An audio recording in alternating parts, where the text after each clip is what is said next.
ये पुरानी इमारतों की कहानी नहीं है, ये जंगल की सफारी नहीं है, ये इतिहास को दोहराने की कोशिश नहीं है, ये रहस्य को जानने की कवायद है। रहस्य जो बेचैन है चमगादड़ों की फड़फड़ाहट में, रहस्य जो छुप गया है इस गुप्त अंधेरे में, वो रहस्य जो आज रोशन होगा सदियों पुराने दुर्ग की एक गुफा में जलते दिए से। और हां, इस बार यहां एक नहीं कई रहस्य हैं, इसलिए कई गुफाएं और कई दिए भी। आंख जो देखती है लब पे आ सकता नहीं। महवे हैरत हूं कि दुनिया क्या से क्या हो गई। रहस्य को खोजती हमारी निगाहें यूं ही भटकती रही। हम कभी जंगलों वीरानों में उसे खोजते, तो कभी इंसानी बस्ती के बीचों बीच छिपे रहस्य को तलाशती। हमारा सफर बदस्तूर जारी था कि तभी हमें शहर के कोलाहल के बीच एक वीरानी सी जगह दिखी और हम ठहर गए।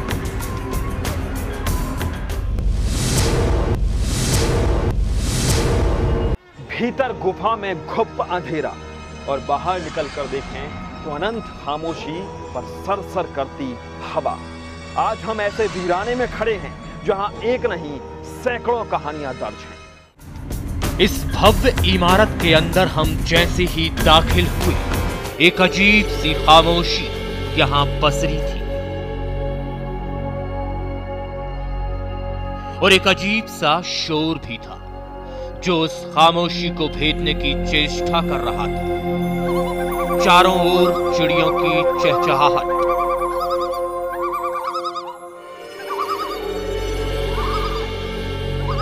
और सरसर करती हवा।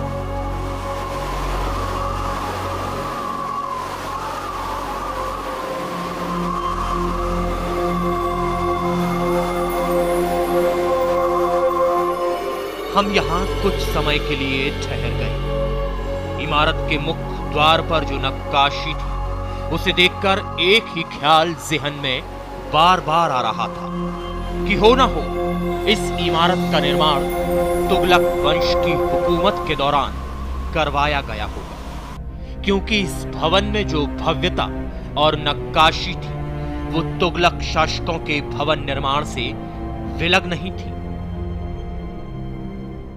इस रूहानी शोर के बीच ये पत्थर खामोश हैं, क्योंकि पत्थरों की कोई जुबान नहीं, लेकिन फिर भी एक एक पत्थर एक एक कहानी सुनाने को बेताब है। मुख्य दरवाजे से लगा हुआ एक विशाल परकोटा था जिसमें चारों दिशाओं में द्वार का निर्माण करवाया गया था। परकोटे के दोनों ओर स्तंभों की एक कतार सी है जो अपने अवशेषों के साथ खुद की बुलंदगी की दास्तान सुना रहे हैं। इन्हें देखकर ऐसा लगता है कि यहां एक गलियारा रहा होगा जो मुख्य द्वार के दोनों ओर तक था। इसी गलियारे से सटे हैं कुछ चबूतरे जिन्हें देखकर ही रोमांच रोम रोम में समा जाता है। यहां पसरी सनसनाहट को महसूस करते हमारे दिमाग में हजारों सवाल हिलोरे मार रहे हैं। लेकिन हमें तो अभी आगे भी जाना था, सो हमने अपने कदमों को रोके बगैर इमारत के अंदर का रुख किया।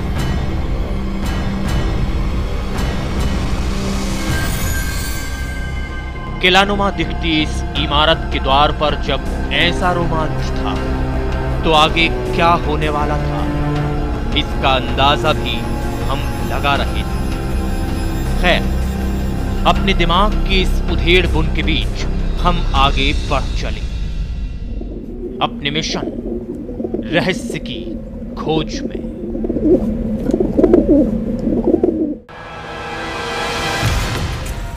जिस इमारत के अंदर हम दाखिल हुए थे, वास्तव में वो एक दुर्ग था।